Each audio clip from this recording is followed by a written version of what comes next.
İlk mövzumuz özəlləşdirmə çekləridir və ilk növbədə qısa bir arayış verək ki, 90-cı illərin ikinci yarısında Azərbaycanda özəlləşdirmə çekləri dövrəyə buraxıldı. Həmin dövrdə bu çeklər vətəndaşların haqqı olduq deyilirdi və qeyd olunurdu ki, hər bir vətəndaşın bu çeklərlə az da olsa, minimum da olsa özəlləşdirmədə iştiraki vacibdir və ailə üzvlərinin sayına görə çeklər paylanırdı. Qeyd edək ki, bəzi ailələr aldıqları çekləri dəyərləndirə bildilər, minimum da olsa. O zaman 28 may metro stansiyası yaxınlığındakı Qara Bazarda çeklər satılırdı, alınırdı. Bəzi vətəndaşlar isə nə zamansa daha da yüksək qiymətə satılar deyə, dəyərə minər deyə çekləri saxladılar və daha sonra bu çeklər insanların əlində qaldı. Bugün də minlərlə insanın əlində özəlləşdirmə çekləri var və onları bir sual düşündürür ki, yenidən bu çeklər tədavülə qayıdacaqmı, canlanacaqmı və bunun üçün ümumilikdə hüquqi əsaslar nə səviyyədədir? Facebookda da özəlləşmə çekləri adlı bir qrup var. 36 mindən çox vətəndaşın birləşib öz haqlarını, konstitusiyon hüquqlarını müdafiə etdiyi qrupda müxtəlif müraciətlər var dövlət başçısına, deputatlara, ziyalılara, mediaya, hüquqşünaslara, ictimai xadimlərə ki, bu məsələni araşdırsınlar və orada xeyli suallar yer alır. Biz də bu suallar əsasında araşdırma aparmaq qərarına gəldik və öncəki verişlərimizdə də, özəlləşmə çekləri ilə bağlı verişlərimizdə də vətəndaşların bizə ünvanladığı suallar var idi və onları da topladıq ümumilikdə canlı yayımda. Ölkənin bir neçə tanınmış hüquqşünasından bu mövzularla bağlı açıqlamalar aldıq, zənglər etdik. Dəyərli izləyicilər, bu efir sizin üçün maraqlıdırsa, bu mövzu sizin üçün maraqlıdırsa, elə indi bəyənin və paylaşın ki, daha geniş auditoriya bizi izləyə bilsin və siz də fikirlərinizi, suallarınızı yazın şərh bölməsinə. Onları da növbəti verişlərimizdə nəzərə alacağıq. Mövzunun inkişafı üçün sizin də aktivliyiniz önəmlidir. Biz isə canlı yayımda özəlləşdirmə çekləri barədə hüquqşünas alimlərin, bu problemlərin həlli yolları ilə bağlı rəylərini öyrənməyə çalışacağıq. Bəli, efir rejissorumuza sözü verək. Mübariz müəllim, dövlət özəlləşdirmə çeklərinin tədavüldən çıxarılmasını niyə konstitusiya və qanunlara zidd hesab edirsiniz? Demək, daha əvvəl dediyimiz kimi, həm dövlət özəlləşdirmə payları, həm də onların bağlandığı qiymətli kağız olan dövlət özəlləşdirmə çekləri vətəndaşın dövlət əmlakının bir qismi üzərində, hansı ki özəlləşdiriləcək dövlət əmlakıdır, həmin əmlakın bir qismi üzərində mülkiyyət hüququnun var olduğunu birbaşa təsdiq edir. Konstitusiyamıza və qanunlarımıza əsasən vətəndaşların mülkiyyət hüquqların məhdudlaşdırılması və ya dövlət tərəfindən əldə olunması ancaq qanunla və qanunun göstərdiyi əsaslarla məhkəmə qərarı ilə həyata keçirilə bilər. Bu səbəblə də hesab edirik ki, dövlət özəlləşdirmə çeklərinin daha sonra qəbul edilən fərmanlarla tədavüldən çıxarılması, onların məhdudlaşdırılması və vətəndaşların əllərindən alınması mənasına gəlir ki, bu da onların mülkiyyət hüququnun pozulması, başqa bir sözlə də konstitusiya və qanunların pozulması mənasını ifadə edir. Bir sözlə, fərmanla özəlləşdirmə çeklərinin dövriyyədən çıxarılması, özü də kompensasiya ödənilmədən dövriyyədən çıxarılması hesab edirik ki, konstitusiya və qanunlara zidd bir məsələdir. Özəlləşdirmə prosesi ümumiyyətlə tarixi, sosial, iqtisadi, siyasi əsaslar üzərində qurulmuş bir prosesdir və bu proses konstitusiyanın ədalət və bərabərlik prinsiplərinə əsaslanır. Bu da təbii ki, dövlətə olan etimadın təzahürüdür. Nəzərə alsaq ki, SSR-nin bütün mülkiyyəti xalqa məxsus idi və bu dövlət əmlakının qurulmasında bizim ulu babalarımızın, ata babalarımızın, özümüzün zəhməti az olmuyor. Hamımızın yaxşı yadındadır ki, Sovet dövründə orta məktəbdə 5-ci, 4-cü sinifdən başlayaraq şagirdləri, o cümlədən müəllimləri, həkimləri pambıq, üzüm yığmaq üçün başqa bir sözlə kommunizm qurmaq ideologiyası ilə məcbur işlədirdilər. Vətəndaşlar simvolik əmək haqqı alırdılar. Bu səbəblədir ki, əmlak payları təkcə hal-hazırda vətəndaşın özünün deyil, həm də ulu babalarının, babalarının, övladlarına verilmiş miras əmlak payıdır. Ümumiyyətlə, sosializmdən kapitalizmə keçidin ədalətli ola bilməsi üçün bu dövlətin vətəndaşlarına miras əmlak payı kimi başa düşülməlidir. Ona görə də hesab edirik ki, dövlət özəlləşdirmə çeklərinin tədavüldən çıxarılması ancaq və ancaq qanunla və kompensasiya edilərək həyata keçirilə bilər. Mübariz müəllim, vətəndaşlar bu məsələ ilə bağlı dövlət orqanlarına etdikləri müraciətlərinə adekvat cavab ala bilmirlərsə, hansı effektiv müdafiə üsullarından istifadə edə bilərlər? Demək, 2011-ci ildə hökumətin verdiyi rəsmi məlumatda məlum olur ki, 1 milyon özəlləşdirmə payı ölkə vətəndaşlarında qalıb. 600 minə yaxın pay isə yerli və xarici investorlar tərəfindən depolarda saxlanır. Çek sahibi olan yüz minlərlə vətəndaşın bu hüquqlarının müdafiəsi üçün məhkəmələrə ayrı-ayrılıqda müraciət etməsi demək olar ki, mümkün deyil, absurddur. Bu məsələ hüquqla bağlı bir məsələdir. Ona görə də həlli ən effektiv həll yolu düşünürük ki, Konstitusiya Məhkəməsinin araşdırılmasında Konstitusiya Məhkəməsindədir. Bildiyimiz kimi Konstitusiya Məhkəməsinə birbaşa vətəndaşlar özləri də müraciət edə bilər. Bunun yanında onların müraciəti əsasında deputatlar, Azərbaycan Respublikasının Baş Prokuroru, Ombudsman, Prezident aparatının hüquqşünasları, Ali Məhkəmə və digər məhkəmələr də müraciət və sorğular göndərə bilər və məsələnin araşdırılmasını istəyə bilər. Deputatlar tərəfindən vətəndaşların hüquqlarının müdafiəsi üçün mətbuatda söylənmiş fikirlər təqdirə layiqdir və mühümdür. Bununla birlikdə hesab edirik ki, ən effektiv müdafiə yolu və problemin həlli yolu Konstitusiya Məhkəməsində işə baxılmasıdır. Ona görə də hesab edirik ki, hörmətli deputatlarımız qanunvericiliyə, Milli Məclisin əsasnaməsinə istinad edərək Konstitusiya Məhkəməsinə müraciət etsələr, bu problemin həlli üçün daha da faydalı olar. Təşəkkürlər. Və sonuncu sualımı sizə ünvanlamaq istəyirəm. Dövlət özəlləşdirmə çeklərinin, yəni paylarının dəyəri necə tənzimlənir? Təşəkkür edirəm bu sual üçün. Həqiqətən də özəlləşdirmə çekləri ilə bağlı ən çox maraq doğuran suallardan birisi də məhz onların qiymətinin necə hesablanacağı məsələsidir.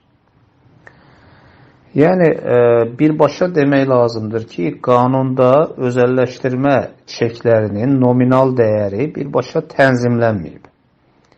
Amma bununla birlikdə biz qanunvericiliyə bir göz açsaq, görərik ki, məsələn 93 tarixli özəlləşdirmə qanunu bildirir ki, əmlak payının miqdarı, onun bölgüsü və s. bu kimi məsələlər mülkiyyət hüququ ilə bağlı olduğu üçün qanunla qəbul ediləcək dövlət proqramı ilə tənzimlənə bilər.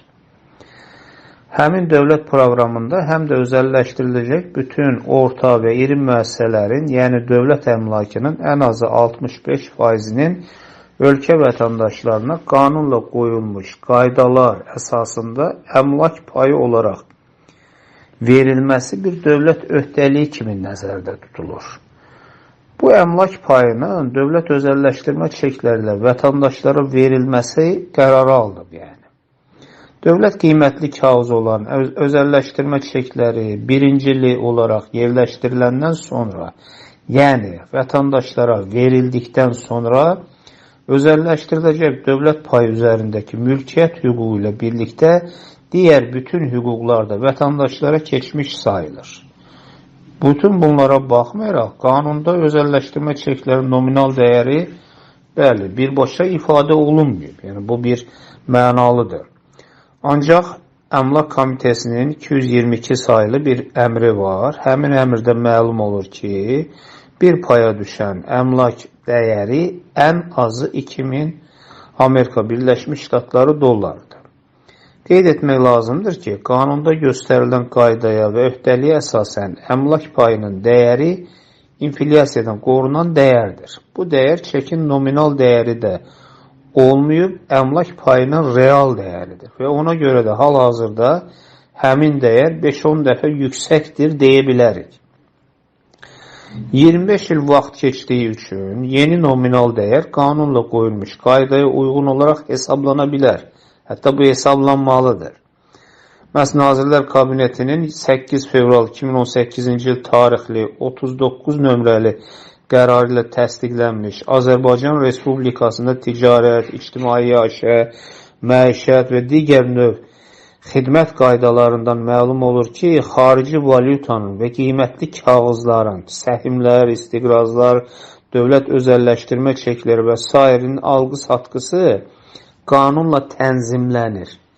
Bütün bunlar onu deməyə əsas verir ki, bizə bəs bu özəlləşdirmə çeklərinin də artıq dəyəri, nominal dəyəri deyək ən azından, qanunla birbaşa tənzimlənməsi bu mübahisələrin qarşısını alacaq. Yəni, bu mübahisələri ortadan qaldıracaq və önəmli bir ehtiyacı təmin edəcək.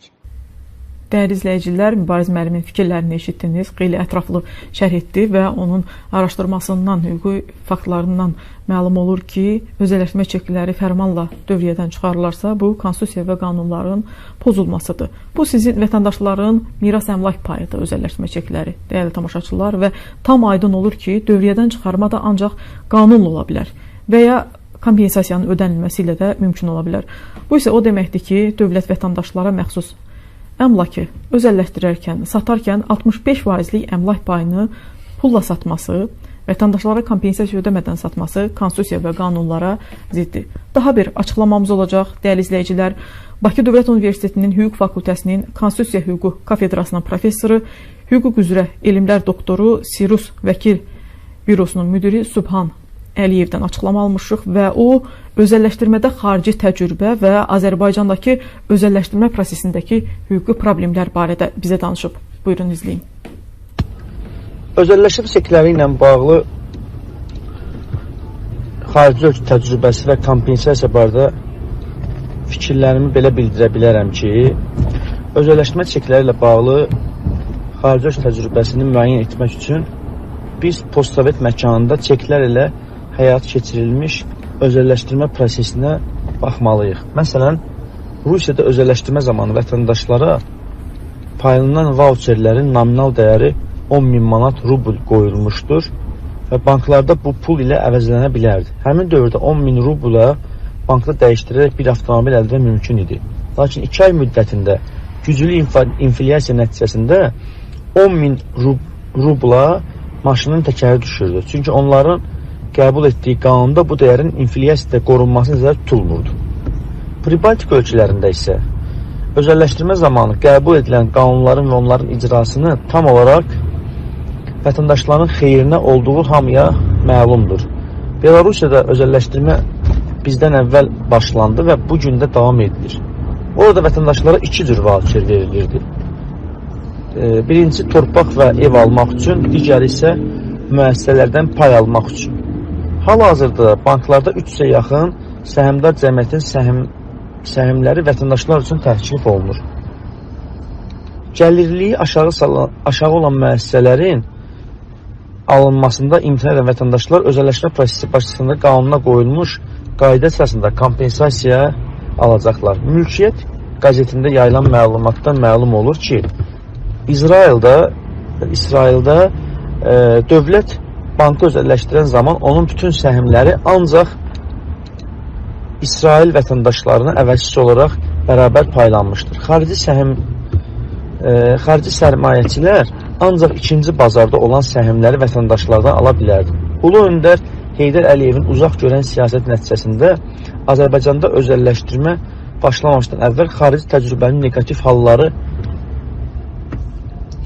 aradan qaldırmaq üçün xüsusi komissiya yaradılıb, həmin ölkələrdə nümayəndələr göndərilmişdir. Bu səbəbləndir ki, 95-ci ildə dövlət özəlləşdirmə proqramı qəbul edilən zaman bütün özəlləşdirmə dövründə özəlləşdirəcək orta və iri müəssisələrin ən azı 65%-nin özəlləşdirmə çekləri ilə əvəz edilməsi dövlət tərəfindən qanunla qoyulmuş qayda ilə tənzimləndi. Eyni zamanda özəlləşdirmə çeklərinin çıxarılmasına əsas olan dövlət özəlləşdirmə payları, yəni əmlak payları, inflyasiyadan qorunan əmlak payı kimi qəbul olundu. Bu səbəblə vətəndaşlara verildikdən sonra özəlləşdirmə çeklərinin dövlət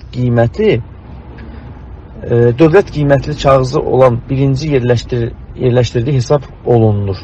Bu isə o deməkdir ki, dövlət müəssisələrinin özəlləşdirilməsində 65% əmlak hüququna malik olan vətəndaşlardan bu çekləri ikinci bazardan əldə edilmədən heç bir sahibkar, xarici və yerli investor özəlləşdirmə iştirak edə bilməz.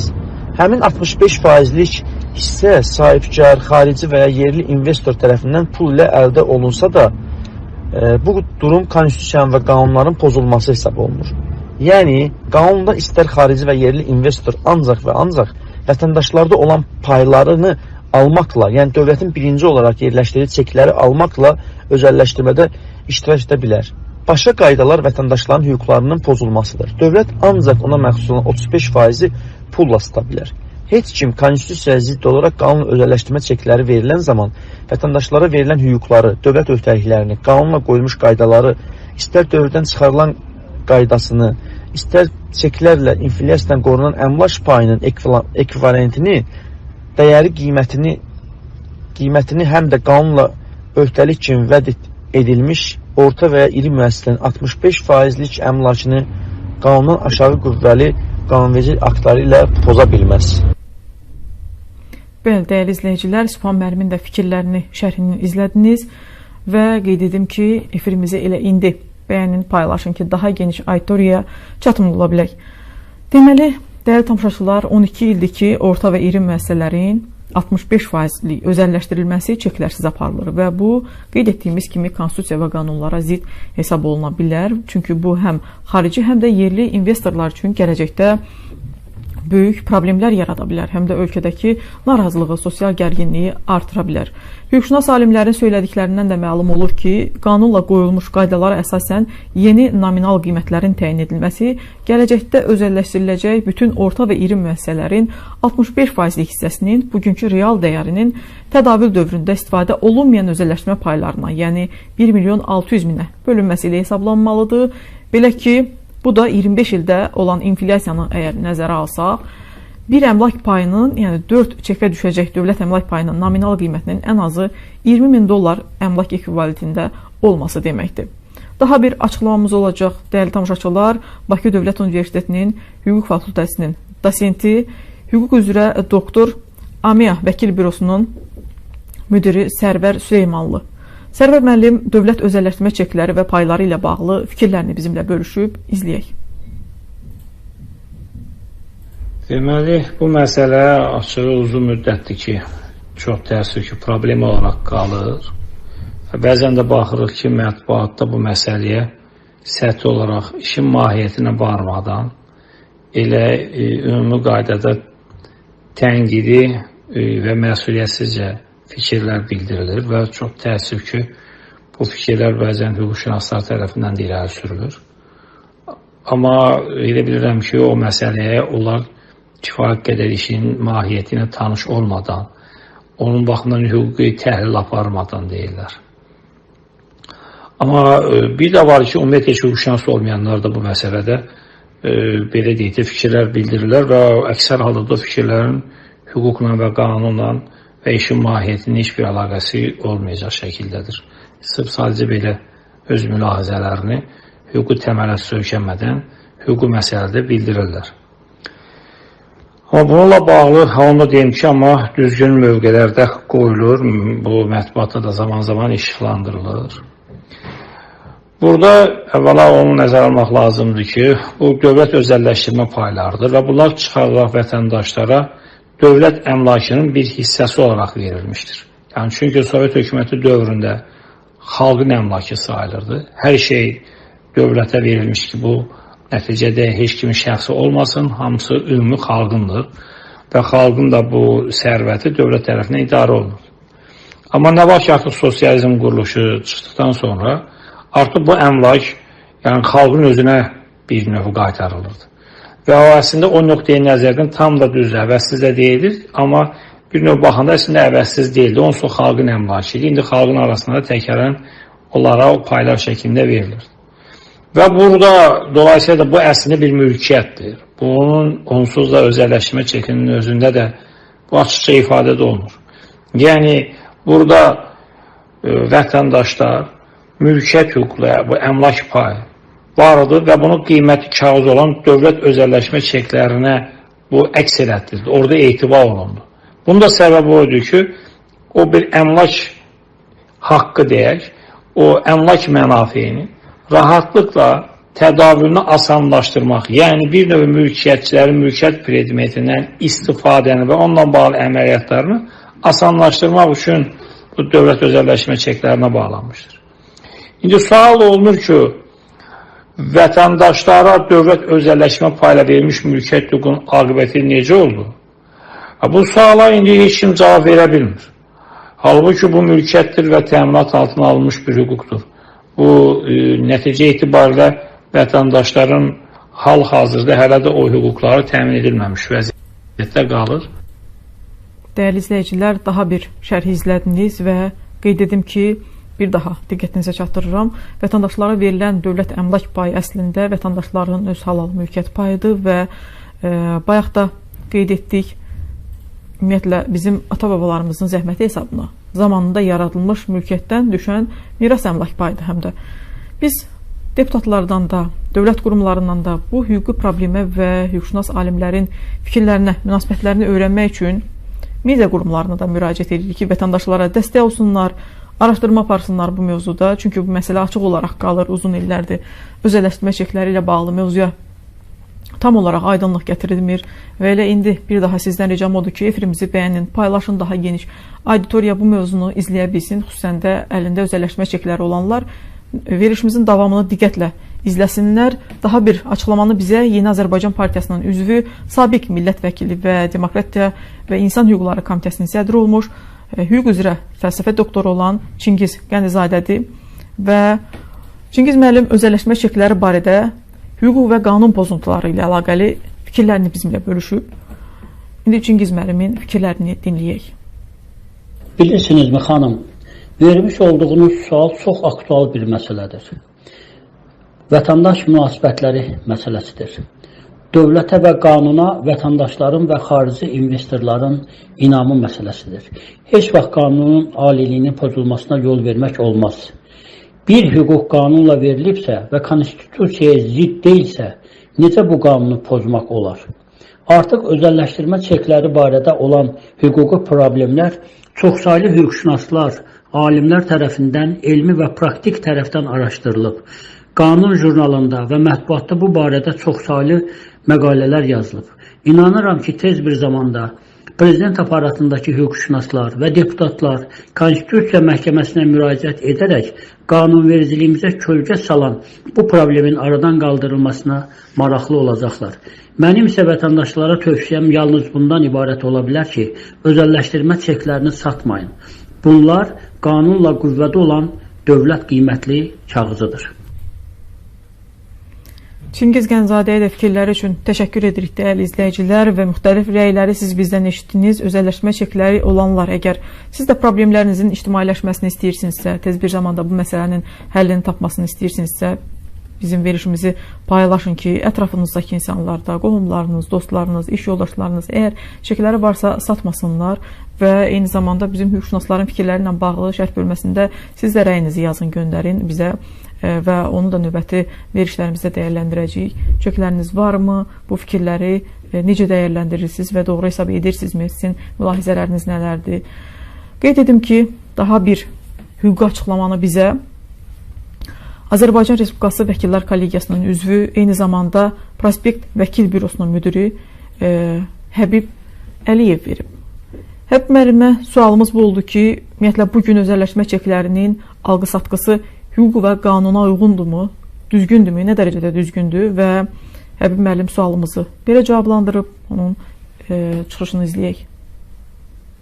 Məsələ belədir ki, fərmanla da olsa özəlləşdirmə çeklərinin tədavülü dayandırıldığından və özəlləşdirmə çeklərin alqı-satqısı ilə məşğul olmaq üçün lisenziyalar ləğv olunduğundan onların alverin etmək qadağan olunmuş sayılır.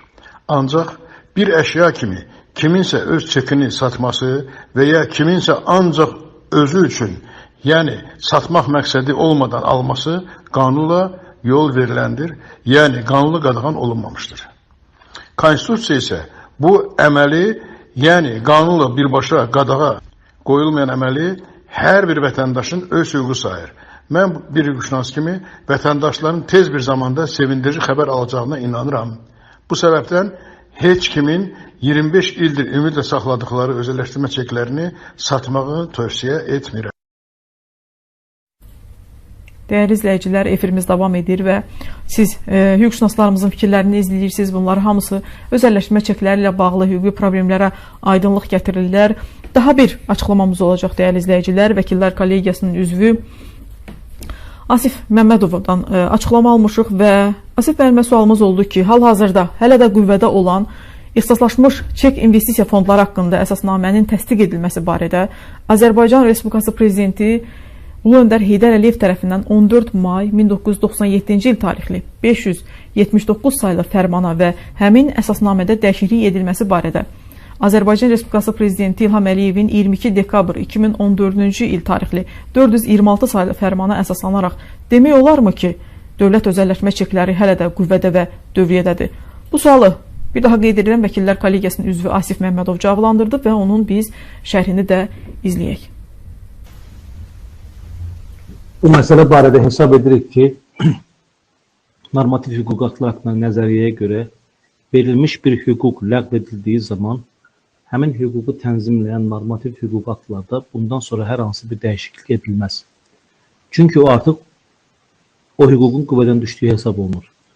Məlum olduğu kimi ixtisaslaşdırılmış çek investisiya fondları haqqında əsasnamə 14 may 1997-ci il tarixli 579 saylı fərman ilə təsdiq olunub. Həmin çeklər başqa bir fərman ilə 2011-ci ilin yanvar ayının 1-dən etibarən tədavüldən çıxarılıb. 22 dekabr 2014-cü il tarixli 426 saylı fərman ilə isə həmin ixtisaslaşdırılmış çek investisiya fondları haqqında əsasnamədə dəyişiklik edilib. Burada sual olunur ki, əgər çeklər hələ də qüvvədə deyilsə, onda nə üçün həmin çeklərə dair olan əsasnamədə onlar dövrədən çıxarılandan sonra dəyişiklik edilib? Bunlar əsasında hesab edirik ki, qanun özəlləşdirmə çekləri hələ də qüvvədədir və müəyyən hüquqları təsdiq edirlər. Hətta hesab edirik ki, dövlətimiz vətəndaşların çağırılışlarını diqqətə alıb, onları tezliklə də tədavülə qaytaracaq. Dəyərli ekspertlərimizə fikirlər və şərhləri üçün təşəkkür edirik və izləyicilərimizdən bir daha ricamız odur ki, efirimizi paylaşın, elə indi izləyənlər paylaşın ki, daha çox insan görə bilsin. Stat TV internet televiziyasının efirində canlı polemika verilişidir və mövzumuz özəlləşdirmə çekləridir. Bütün hüquqşünasların birmənalı olaraq özəlləşdirmə çeklərinin vətəndaşların mülkiyyət hüququnu təsdiq edən və qanunla bugün də mülkiyyət hüququ verən dövlət qiymətli kağızları olduğunu sübut olunur. Və bugünə qədər hakimiyyətdəki hüquqşünas və deputat hüquqşünaslardan heç biri bunun əksi olan bir fikir bildirməyiblər. Mütləq qeyd etmək lazımdır ki, Ulu Öndər Heydər Əliyev vətəndaşların hüquqlarının qorunması və tarixi sosial ədalətin bərpası üçün Prezident Sarayında 1995-ci ildəki çıxışında dəfələrlə qeyd etmişdi ki, özəlləşdirmə zamanı mütləq hər vətəndaşın əmlak payı verilməlidir. Bu o zaman çox mütərəqqi bir addım idi, dəyərli izləyicilər. Hətta 10-20 il özəlləşdirmə davam etsə belə vətəndaşlar öz əmlak payını almalıdırlar demişdi Heydər Əliyev. Hətta yaşlı insanların dediyinə görə 1997-ci ildə özəlləşdirmə çekləri paylanan zaman Heydər Əliyev ASTV-də ölkə vətəndaşlarına öz çeklərini satmamağı və özəlləşdirmə zamanı ondan istifadə etməyi məsləhət görürdü. O zaman insanların məlumatsızlığı, maarifləndirmə işlərinin olmaması nəticəsi olaraq ölkə əhalisinin 70%-ni təşkil edən kənd əhalisi torpaq payları aldıqdan sonra çoxları sevinclərindən özəlləşdirmə çeklərini 100-150 dollara satdılar. O zamanki pulla elə də böyük məbləğ sayılmırdı bu qiymətli kağızların qarşısında və o zaman qızılın 1 qramı 8 dollar idi. Əslində qazananlar çeklərini 2000-ci ilə qədər satanlar oldu. Sonradan qara bazarda qiymətlər dəfələrlə aşağı düşdü. Və nəzərə almaq lazımdır ki, bundan sonra da böyük özəlləşdirmə prosesi gedəcək və özəlləşdiriləcək iri müəssisələrin maliyyə tutumu da çox böyükdür. Bunu mütləq nəzərdə saxlayın. Dövlət investisiya holdingi yaradıldı və gələcəkdə poliklinika, xəstəxanalar, ali və peşə təhsil məktəbləri, kommunal sahə, hətta bugün xarici şirkətlərlə bağlanmış müqavilələr başa çatandan sonra neft və mədən sənayesində olan, bu sahədə olan müəssisələr də özəlləşdirilə bilər. Orta və iri əmlakların özəlləşdirilməsi zamanı qanunla bu əmlakların ən azı 65%-dən çoxu 65%-i özəlləşdirmə çekləri ilə əvəzlənməlidir və vətəndaşlar bu prosesdə öz çekləri ilə iştirak etməlidirlər. Bu səbəbdən də dəyərli izləyicilər, əgər sizdə də varsa, lütfən satmayın özəlləşdirmə çeklərini. Çünki həmin çeklər bütün özəlləşdirmə dövrü üçün nəzərdə tutulub. Yəni 2000-ci ilə qədər nəzərdə tutulmayıb. Bütün özəlləşdirmə dövrləri üçün nəzərdə tutulub və hələ də özəlləşdirilməli olan orta və iri müəssisələr var. Bunların da 65% dəyəri sizin əlinizdəki çeklərlə aparılmalıdır. Dövlət ancaq 35%-ni pulla sata bilər və bunu gəlir olaraq büdcəyə daxil edə bilər. Əgər dövlət digər 65%-i də satmaq istəsə, təbii ki, bu da mümkündür. O zaman özü kompensasiya ilə vətəndaşlardan özəlləşdirmə çeklərini almalı, sonra müəssisələri istədiyi kimi tam həcmdə özəlləşdirməlidir.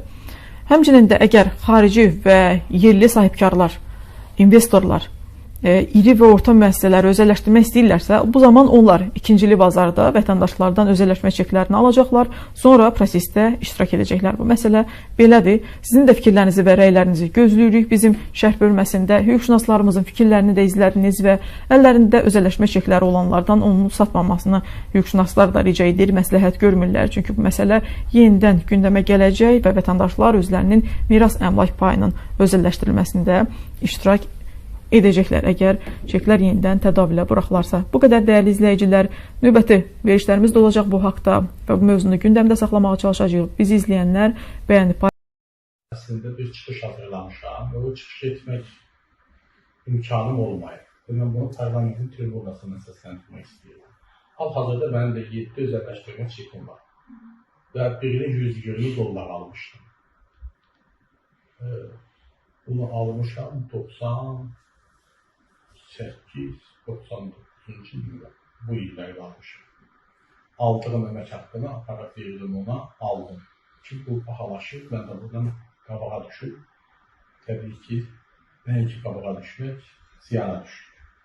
Və əlində 5, 10, 20, 30, 40 özəlləşdirmə çeki olan insanlar var. Onların günahı nədir? O insanlar düşünürdü ki, bu onların payıdır. Bunu istifadə edirlər, qiymətli kağızıdır. Amma özəlləşdirmədə heç insanlar doğru, dürüst o zaman siz bu dövlətin əslində mərhum Heydər Əliyevin atdığı ən gözəl addımlardan da biri özəlləşdirmə çekidir. Və o insanlar üçün atılmış bir addımdır. İnsanların qoyduğu zəhmətin haqqı ona pay kimi verilirdi.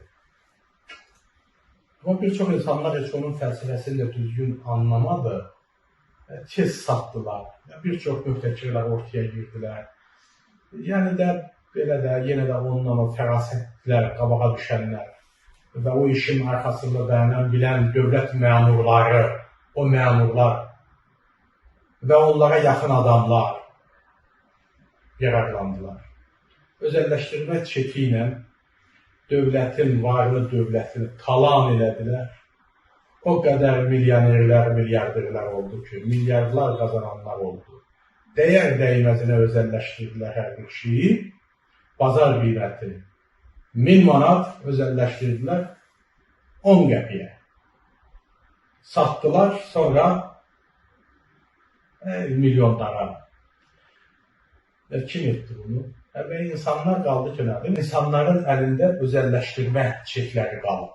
Bu bundan yararlanmalıdır. Bu bundan istifadə etməlidir. Dövlətin ona verdiyi payla harasa qoyduğundan xeyir götürməlidir, fayda götürməlidir. Yoxdur. Buna görə də məncə orada bizə daxil olan məktubda Azərbaycan vətəndaşlarının konstitusiyon hüququnun pozulduğu ilə də bağlı müddəa var. Çünki Cənab Prezident tərəfindən imzalanan bir sərəncam var, özəlləşdirmə çekləri ilə bağlı və Konstitusiya Məhkəməsindən istək budur ki, o qərarı hazırlayanlar və Prezidentə təqdim edənlər Konstitusiyanı pozurlar. Və bugün o Konstitusiya pozuntusu aradan qaldırılmalıdır. Və burada təbii ki, bunun nə qədər qanun olmasında Konstitusiya Məhkəməsi qərar verməlidir və onlar bunu Konstitusiya Məhkəməsinə də göndərirlər və bizdən də istəkləri budur ki, biz də onu Konstitusiya Məhkəməsinə göndərək. Bununla bağlı mənim bir yanaşmam var, çıxışım var. Mən istəyirəm bunu Milli Məclisdən səsləndirəm və bunu hökumət üzvlərinin nəzərinə çatdıram. Mən özəlləşdirmə çeki ilə bağlı insanların tələbini haqlı sayıram. Mən isə edirəm ki, parlamentdə bu məsələ ilə razılaşan özəlləşdirmə çeklərinin yenidən dövriyyədə olması və bundan onun əlində olan insanların faydalanması kimi ilə bağlı məsələlərdə xeyli millət vəkili həmrəydir. O cümlədən mən də onların içərisində və mən dedim ki, o məsələni Milli Məclisin tribunasında səsləndirmək niyyətindəyəm. Ümid edirəm ki, dəstək verənlərimiz çox olacaq. Bu məsələnin ən azından ictimai müzakirəsi ortada olmalıdır və o özəlləşdirmə çeklərindən insanlar qanuna uyğun şəkildə konstitusiyon hüququ olaraq da yararlanmalıdır, istifadə etməlidir. Özəlləşdirmə çekləri 96-cı ildə mərhum Prezident Heydər Əliyev tərəfindən 450 nömrəli fərman ilə 97-ci ildə deklaradan olmuş bütün ölkə vətəndaşlarına əmlak payı olaraq verilib. Haradasa 1.600.000-dən çox özəlləşdirmə çeki ayrı-ayrı vətəndaşlarda saxlanılır. Elə mənim də zamanında aldığım 7 ədəd özəlləşdirmə çekini də hələ özüm də saxlayıram. Vətəndaşlar bu çeklərin nə vaxtsa yenidən istifadə edə biləcəklərinə ümid edir.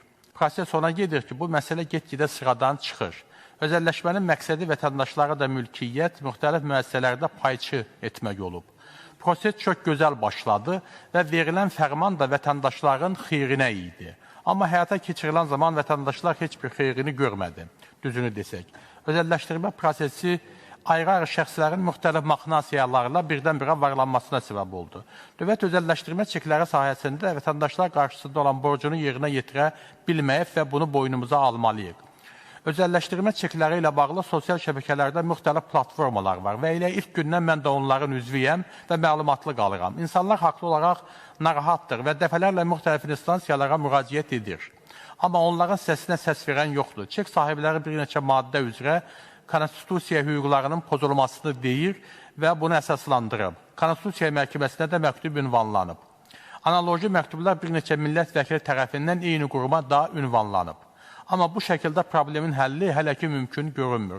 Məncə bu məsələnin müzakirə yeri elə parlament olmalıdır. Onun üçün də bu sahədə fəaliyyət göstərən təşkilatların, dövlət qurumlarının, fəalların və aidiyyəti hökumət strukturlarının iştirakı ilə müzakirələrin keçirilməsi. Bu çeklər hələ də dövriyyədədir. Dövriyyədən çıxarılıbsa, bizə bir normativ hüquqi akt göstərin. Çünki dövriyyədən çıxarmanın proseduru budur. Proseduru budur ki, mənim kompensasiyamı verəcəksən, sonra mənim malımdan mənə vermiş olan mülkiyyətimi alacaqsan. Dövriyyənin proseduru budur. Belə bir şey olmuyor. Belə bir normativ hüquqi akt mövcud deyil. Ona görə də bizim əsas üzərində durduğumuz məsələ bundan ibarət. Bizim mülkiyyət hüququmuz var.